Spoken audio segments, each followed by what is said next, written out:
Hi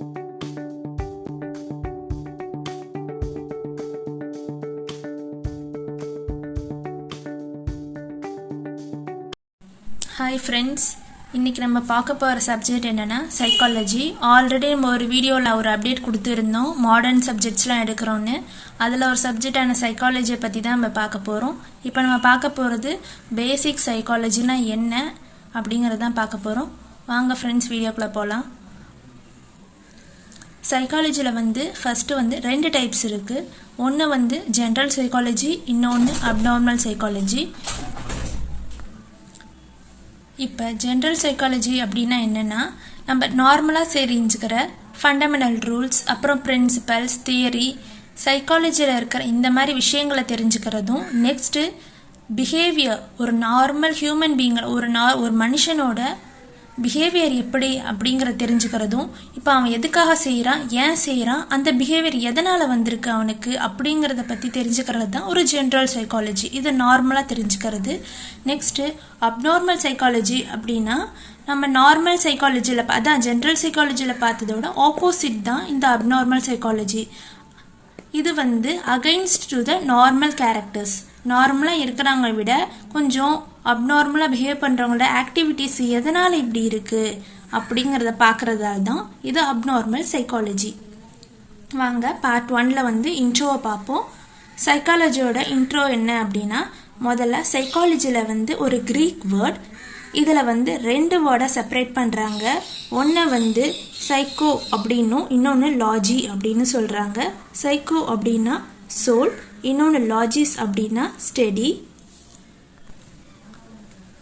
இதே மாதிரி ancient டேஸில் இதோட டெஃபினிஷன் என்னவா சொன்னாங்க அப்படின்னா, ஸ்டடி ஆஃப் சோல் அப்படின்னு சொன்னாங்க. ஆனால் அதுக்கப்புறம் அந்த தியரி தப்பு அப்படின்னு சொல்லிட்டு அதை ரிஜெக்ட் பண்ணிட்டாங்க.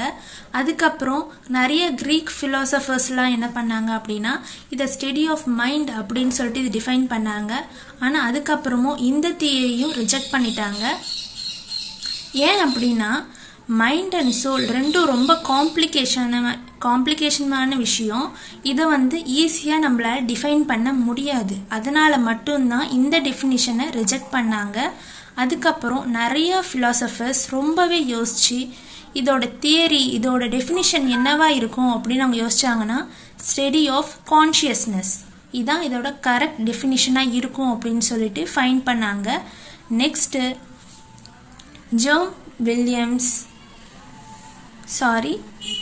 வில்லியம் ஜேம்ஸ் அப்படிங்கிறவர் தான் முதல் முறையாக ஒரு புக்கை பப்ளிஷ் பண்ணார். அந்த புக்கு பேர் என்ன அப்படின்னா பிரின்சிபிள் ஆஃப் சைக்காலஜி. இது எப்போ பப்ளிஷ் பண்ணார் அப்படின்னா 1890 இந்த இயரில் அவர் பப்ளிஷ் பண்ணியிருக்காரு. இந்த புக்கில் அவர் என்ன எக்ஸ்பிளைன் பண்ணியிருக்காரு அப்படின்னா, சைக்காலஜினா என்ன, அதோட டெஃபினிஷன் என்ன, அதோட டிஸ்கிரிப்ஷன், நெக்ஸ்ட் அதோட எக்ஸ்பிளனேஷன் என்ன, அதுக்கப்புறம் ஒரு கான்ஷியஸ்னஸோட ஸ்டேட் எப்படி இருக்கும் அப்படிங்கிறது தான் அவர் இதில் ப்ராப்பராக எக்ஸ்பிளைன் பண்ணியிருக்காரு இந்த புக்கில். நெக்ஸ்ட்டு நம்ம பார்க்க போகிறது என்ன அப்படின்னா, முதல் முறையாக ஒரு ஃபஸ்ட்டு சைக்காலஜிக்கு ஒரு லேப் எஸ்டாப்ளிஷ் பண்ணியிருக்காங்க. எங்கே அப்படின்னு பார்த்தோன்னா ஜெர்மனில். இவரை தான் நம்ம ஃபாதர் ஆஃப் சைக்காலஜி அப்படின்னு நம்ம சொல்கிறோம். இப்போ மாடர்ன் ஏரா, இப்போ நவடேஸில் இது என்னன்னு சொல்கிறாங்க, இதோட டெஃபினிஷன் என்னன்னு சொல்கிறாங்கன்னா, ஸ்டடி ஆஃப் பிஹேவியர் அப்படின்னு சொல்கிறாங்க. ஏன்னா இதை நார்மலாக நம்ம பார்க்க போகிறது ஒரு ஹியூமன் பீயிங்கோட பிஹேவியர் எப்படி இருக்குங்கிறத பார்க்குறதால கான்ஷியஸ்னஸ்லேருந்து இது பிஹேவியர்னு சொல்லிட்டு இது டெஃபினிஷன் கன்வெர்ட் ஆயிடுச்சு. நெக்ஸ்ட்டு இதோட எய்ம்ஸ் என்ன, அதாவது இதோட முக்கியமான வேலை. இப்போ நம்ம சைக்காலஜி படிக்கிறோம் அப்படின்னா இதனால் நம்ம என்ன தெரிஞ்சுக்க முடியும் அப்படின்னா, ஒரு பெட்டர் அண்டர்ஸ்டாண்டிங், ஒரு ஹியூமன் பீயிங்கோட அண்டர்ஸ்டாண்டிங் பண்ண முடியும். நெக்ஸ்ட்டு நம்மளோட பிஹேவியராக இருந்தாலும் சரி, இல்லை மற்றவங்க பிஹேவியராக இருந்தாலும் சரி, அது ப்ராப்பராக நம்மளால் கண்ட்ரோல் பண்ண முடியும். இப்போ நம்ம ஸ்டடி ஆஃப் பிஹேவியர் பற்றி தெரிஞ்சுக்கலாம் அப்படின்னு பார்த்தோம். எல்லா ஆர்கானிசத்தை பற்றின பிஹேவியரையும் முழுசாக நம்மளால் தெரிஞ்சுக்க முடியும். இப்போ பிஹேவியர்னால் என்னென்னு பார்க்கலாம். பிஹேவியர் அப்படின்னா என்ன?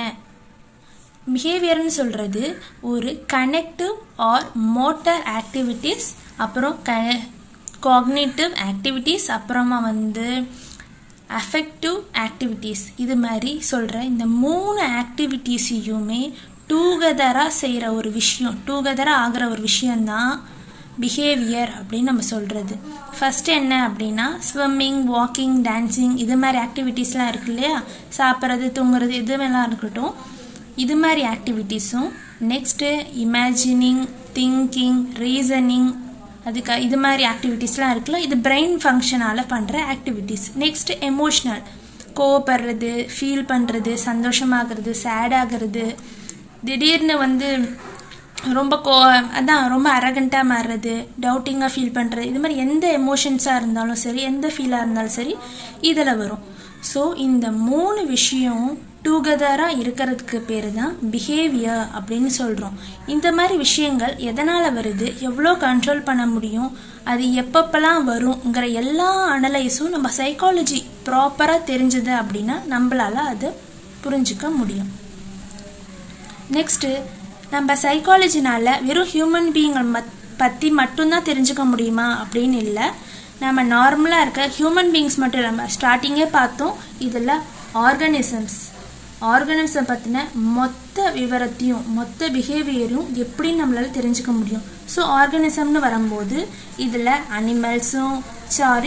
பேர்ட்ஸ் இருக்காங்க, இன்செக்ட்ஸ், அனிமல்ஸ், பிளான்ட்ஸ் அப்படிங்கிற எல்லாத்தோட பிஹேவியரும் நம்ம இதனால் ப்ராப்பராக அண்டர்ஸ்டாண்ட் பண்ண முடியும். நெக்ஸ்ட்டு இதோட பிரான்ச்சஸ் என்ன அப்படின்னு பார்த்தோன்னா இது ஒரு 5 மார்க் கொஸ்டின். இது சைக்காலஜி சப்ஜெக்டாக எடுத்து படிக்கிறவங்களுக்கு யூஸ்ஃபுல்லாக இருக்கும். ஸோ அதனால் மார்க் பண்ணிக்கோங்க.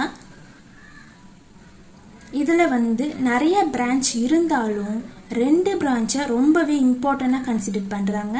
ஒன்று பியூர் சைக்காலஜி, இன்னொன்று applied psychology. First pure psychology அப்படின்னா என்னன்னு பார்க்கலாம். பியூர் சைக்காலஜி அப்படின்னு சொல்கிறது சைக்காலஜிக்கல் பிரின்சிபல்ஸையும் அதோட தியரியும் ஃபார்முலேட் பண்ணி டீல் பண்ணுறது தான் பியூர் சைக்காலஜி அப்படின்னு நம்ம சொல்கிறோம். இப்போ பியூர் சைக்காலஜியில் மோஸ்ட்லி நம்ம எதை வச்சு தெரிஞ்சுக்கிறோம் அப்படின்னா, எதை பற்றி அப்படின்னா வேரியஸ் மெத்தட்ஸை பற்றியும் வேரியஸ் டெக்னிக்ஸை பற்றியும் தெரிஞ்சுக்கிறோம். எதுக்கான டெக்னிக்ஸ், எதுக்கான மெத்தட்ஸ் அப்படின்னு பார்த்தோன்னா, இப்போ ஒரு பேஷண்ட் வராங்க அப்படின்னா அவங்கள எப்படி நம்ம அனலைஸ் பண்ணுறது, எப்படி அசஸ் பண்ணுறது, அவங்கள எப்படி நம்மளால் மாடிஃபை பண்ண முடியும், வேறு ஏதாவது அவங்களுக்கு ஏதாவது அதிகமாக கோவப்படுறாங்கன்னா எப்படி அவங்க கோவத்தை ரெடியூஸ் பண்ணுறது, இல்லை ரொம்பவே சைலண்ட்டாக இருக்காங்கன்னா எப்படி அவங்கள டாக்கட்டிவ் பர்சனை சேஞ்ச் பண்ணுறது அப்படிங்கிறதெல்லாம் மாடிஃபை பண்ணணும். நெக்ஸ்ட்டு இப்போ அவங்க பிஹேவியர் அவ்வளோ ப்ராப்பராக இல்லை அப்படின்னா அது எப்படி இம்ப்ரூவ் பண்ணுறது அவங்க பிஹேவியரை அப்படிங்கிற இந்த 4 விதமான விஷயத்தை நல்லா இம்ப்ரூவ் பண்ணுறதும் அதான் இதோட மெத்தட்ஸும். இந்த விஷயத்துக்கான மெத்தட்ஸ் அண்ட் டெக்னிக்ஸை பற்றி படிக்கிறது தான் பியூர் சைக்காலஜி.